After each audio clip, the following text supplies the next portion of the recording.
والسلام على من لا نبي بعد اما بعد فاعوذ بالله من الشيطان الرجيم بسم الله الرحمن الرحيم يا أيها الذين آمنوا إن جاءكم فاسق بنبأ فتبينوا صدق اللہ العظیم۔ معزز سامعین کرام، قرآن پاک کی آیت سے بالکل واضح ہوا کہ اگر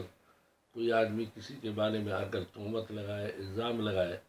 تو اللہ تعالیٰ قرآن پاک میں ایمان والوں کو فرما رہے ہیں کہ تم تحقیق کر لیا کرو۔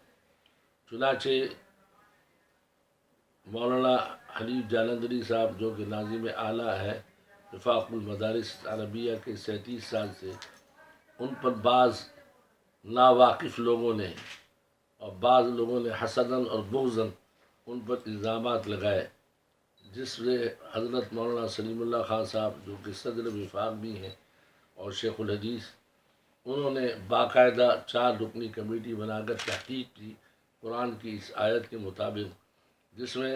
حضرت خود بنفس نبی شریک رہے، ساتھ میں مفتی تقی عثمانی صاحب، مفتی رفیع عثمانی صاحب، ڈاکٹر عبدالرزاق سکندر صاحب، ان چاروں نے مل کر 5 گھنٹے مولانا حنیف جالندھری صاحب سے جو سوالات تھے وہ کیے۔ مولانا نے اس کے خوب جوابات دیے اچھے انداز میں۔ الحمدللہ ان جوابات سے حضرت کا آخر میں یہ فرمانا تھا کہ مولوی حنیف جالندھری تمہیں مبارک ہو کہ تم کامیاب ہوئے، اور اللہ کا شکر ہے کہ وفاق المدارس العربیہ کے تمام مدارس اور تمام علماء سن لیں کہ اکابرین حضرات نے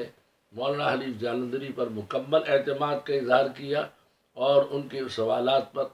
جوابات پر اعتماد کیا،